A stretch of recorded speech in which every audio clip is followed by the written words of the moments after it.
This week on commandN, the coolest thing online, an earthquake hits Twitter and a prancing presidential candidate.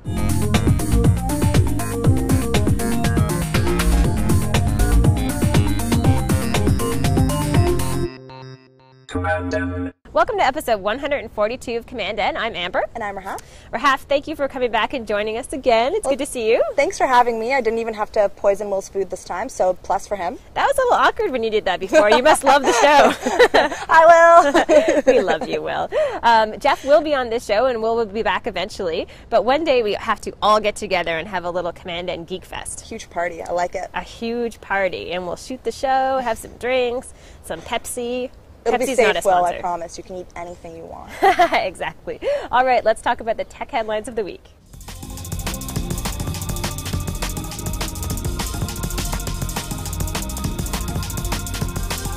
Our first headline this week is all about Cuil. Now, I know you've been following this story a lot. There has been a lot of press about this little search engine, and I think a part of the story is there's a lot of gossip going on. So Cuil has been started by 3 ex-Google employees, and that's never happened before. Google has never actually gone into direct competition with one of its with former employees before. So everyone's thinking that it might be the next Google killer, and it's going to change the search engine market forever. And I don't know, I tried it and I'm not so sure. So it's a little bit different. If you tried it out, you'll see that there's no list. It's more like there's 3 columns that you read from left to right. It's called the magazine layout. They search for words differently, which kind of gives a little bit of a hit or miss. Instead of searching for relevance of links by quantity and quality, they just drill down into the content, and they basically just search for keywords. And then the most important difference, which maybe might give it a little bit of a cutting edge. Yes, I know what you're going to say. This is the edge, I It's think. the privacy thing, right? So we all know that Google keeps the search queries and some of your surfing behavior, and Cuil is saying that they don't want to do any of that, so you can sort of search anonymously. But, I mean, I don't know. Is it going to replace Google? I don't know. The thing that I find about it, I really don't like the column searching. I don't like the idea, and I know it's 3 columns, and you can also view it in 2 columns. Yeah. I think if they add a list view, that would help a lot. Like, I just don't like the idea that I go and look at search results that are in columns, and then you have to go through the pages. There's something about the look of the site that I feel like I'm looking at a magazine, and I don't have time to search via a magazine interface, if that makes sense at all. And, well, Google is not even a search engine anymore, really. Like, it is, but isn't it so much more than that? I mean, you're not just search engine versus search engine. You're, search engine versus Gmail and Google Calendar and Google Notebook. So I don't know. Long way to go. We'll put it. It's kind of cool for a while. I think that would be my nice. Final analysis. That was so cheesy. I can't believe that I just said that. Let's move on from that. A new site out there called Perspective. Perspective is a site that allows you to track the candidates. So you track McCain versus Obama. So what's neat about this is they use 14 different web applications within one site. So you're able to see how often people talk about McCain versus Obama, which is kind of fun. You can see how many people are tweeting about the different candidates. And as TechCrunch pointed out, though, they said, that's not necessarily the best way to judge a campaign by how many times a candidate is mentioned on Twitter or these other sites.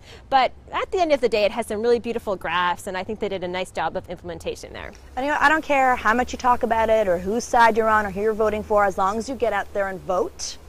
That's fine with me. Exactly, and get educated and get informed, even if that means, following those people on Twitter. Absolutely. Yeah, and other Twitter news, and made some big headlines this week. So Twitter was one of the very first sources to report on the earthquake that hit LA this week, and a lot of people were on Twitter sort of reporting their own experiences. The very first one, the Twitter blog actually found the very first person who mentioned the word, and it was one post, earthquake, obviously, but a lot of people were sharing their experiences, and actually one of the funnier ones, or more colorful ones, was about a poor woman who got stuck in her doctor's office during the earthquake. I'm not going to give you any more details than that, but Amber told me that we'll be posting the link, so check it out and have a good laugh. That was just an amazing story when that broke on Twitter. It was so funny because I went to CNN.com, I went to all these other sites right after I read this on Twitter, waiting to read this big article, and there was nothing for like 5-10 minutes. And so Twitter really became almost like a news feed for all the information after the earthquake. I know Leo was doing twitlive.tv, and Steve Gibson was one of the guests on there, and you could see his bookshelf actually shake in the background while they were doing the interview. Unfortunately, he didn't record it, but that's just the kind of thing that I think has really changed the way that people are gathering news information. And I really like how the Twitter community I felt like they rallied. I know I found out about it via Twitter, and I was immediately sort of, is everyone okay? Is there anything we can do to help? And people were sending back, cell phones are down, let people know, send things. So I felt there's a very good sense of community there, which I always like to see. Yeah, I totally agree with that. Speaking of community, Scrabulous has this huge community online on Facebook, but unfortunately Hasbro, who are the makers of Scrabble, they have forced the two founders of Scrabulous, who are based in India, to take down Scrabulous, which, like I said, had millions and millions of people using it. Kind of a sad story, because I think it makes Hasbro out to be like this giant company that you just can't really like anymore. They seem a little pushy. Even if they offered these guys money, maybe it wasn't enough money. And I think they could have dealt with it a little bit better, in the sense that they could have really reached out to the community of people using Scrabulous and had kind of a transition period where they allowed people to adopt their new tool, which is this actual Scrabble game or application on Facebook. But none of that happened. So I think it leaves a sour taste in our mouths. Well, to add to their reputation management issues that they're going to have when they actually put up the official Scrabble Facebook application, so many people switched and tried to sign on to it that it crashed their server, so the game was unavailable for a few days, which basically just made people even angrier. So they're going to have to do a lot of groveling, I guess, to get back in the good graces of Facebook users. I would say yes. Now, speaking of angry people, you introduced me to Dr. Horrible. I haven't seen this web series yet, but I know we're going to have one of the guests on Net at Night in the near future, and it's kind of a fun little show. So I mentioned something about Joss Whedon last time I was here, and I can't help it. He just keeps doing interesting things, so don't comment about it. I know, I'm sorry. But he's basically made a 3-series or a 3-episode video, and it's called the Dr. Horrible Sing-Along Blog, and it's about this sort of B-level evil supervillain named Dr. Horrible. Love it, and how he's trying to gain entry into the league of, I guess, evil people, and he keeps getting thwarted by his nemesis, Captain Hammer. And for every hero, there's this guy. Oh, I really liked it because Joss Whedon posted on his blog that he really wants to make the transition from show business to show friends. And I think this is an interesting video because it encourages a new way of spreading, creative materials.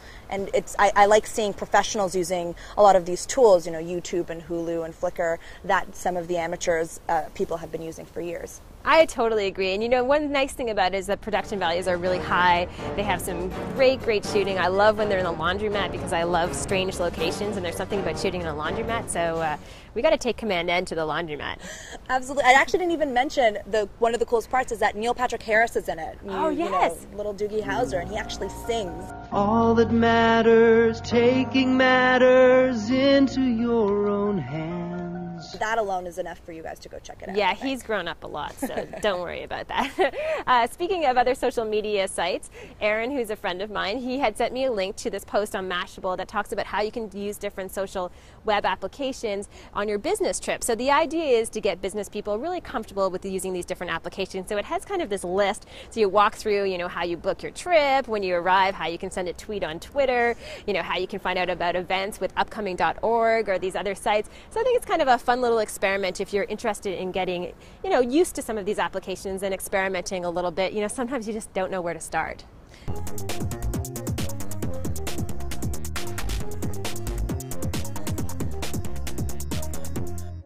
Hi, I'm Jeff MacArthur.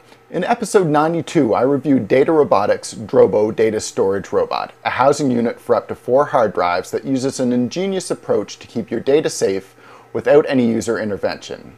Now, one common desire expressed for the Drobo was that it be networkable, and Data Robotics has answered this with the issue of the $200 Drobo Share device.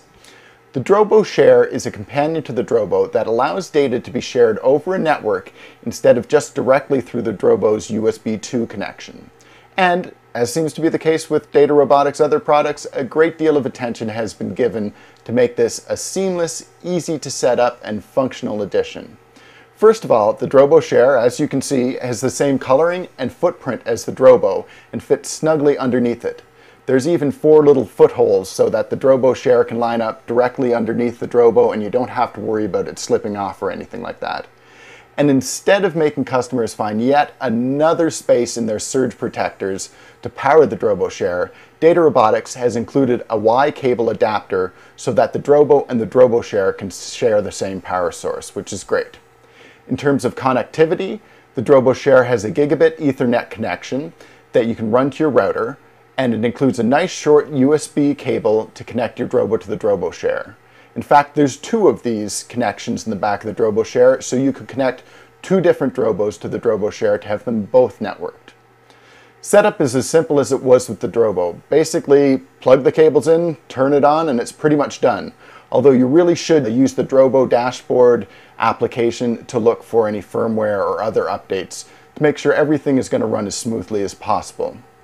Now, the Drobo can act either as a network attached storage through the Drobo Share or as a direct attached storage directly through the USB 2 connection. All you have to do is put the Drobo to sleep, change one cable, and you've gone from one setup to the other. So very easy as well. Aside from being a fantastic backup device, one thing I use my Drobo for is as a home for my iTunes library. Since my library is constantly growing and who knows how big it'll get, the Drobo's a perfect thing for this type of application. It worked just fine over the network. I tested it. The only difference being that it was, instead of being directly attached to my computer, it's attached to my router. And I tried to play some iTunes music, watched a couple movies and transferred some files all at the same time, and didn't experience any hiccups in my testing. So that's a real good sign. Probably the biggest complaint from media professionals was that the Drobo only had a USB 2 connection, which was too slow for them. Now, Data Robotics was indeed listening. They released an updated Drobo just recently with a FireWire 800 connection. Unfortunately, the Drobo Share, which was released prior to this, doesn't have that FireWire 800 connection. However, my router isn't even a gigabit router, so this really doesn't come into play. And I'll just keep my eyes open to see if Data Robotics has any other presents for us in the future.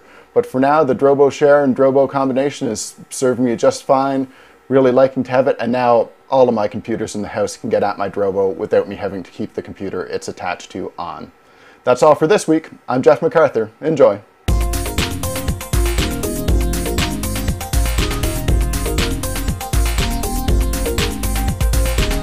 And now it's time for our web picks of the week. Rahaf, what's yours? So my pick of the week is called alltop.com, and that's Guy Kawasaki's little project. It's a really, really great site that basically summarizes everything that's happening in a particular industry. So if you're into marketing or social media or technology or knitting, anything you can possibly think of, there's an Alltop community for it.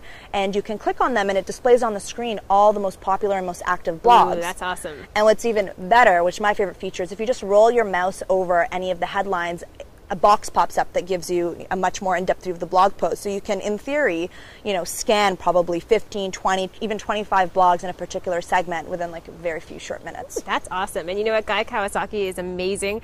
I remember when I first started doing speaking events, I went to his blog all the time because he would talk about public speaking and tips for public speaking. He would say things like, don't have more than 10 slides. I have since broken all of these rules, but it helped me out at the beginning, which is the most important part. As for my web pick this week, it is a Jib Jab favorite. I've been talking about Jib Jab all week. I know we both watched this video. I absolutely love it. It's called It's Time for Some Campaigning. Come gather round Dick Condit, Scooter, and Rove. It's time to get packing. We must hit the road, but there's war and recession and bad mortgage loans. And our legacy needs saving. My favorite part in that video is when Senator Barack Obama is dancing around in tights, and I want them to do just a video just for him. I got one word for you. Unicorn. Unicorn. I know. That's all I'm gonna say. I know. I absolutely love that. I think it's one of the funniest things I've ever seen. I have probably watched it 15 times, and I still laugh over and over and over again. They do great work. So. Yeah, they do awesome work. All right, so if you guys have any comments, which I'm sure you will, you can leave them at commandN.tv. Rahaf and I will be answering them, as will Jeff, and we'll be in there, generating conversation. And Rahaf, where can they find you online to follow up with your awesome blogging? You can find me on the Foush, which is the FOUSH.com, and that's where I play. All right. Well, thanks for watching, and we'll see you soon.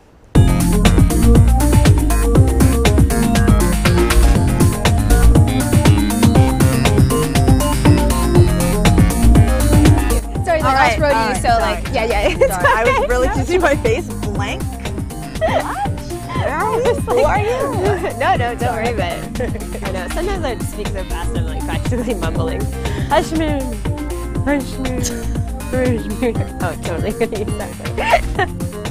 Okay, you ready? Wow. Okay.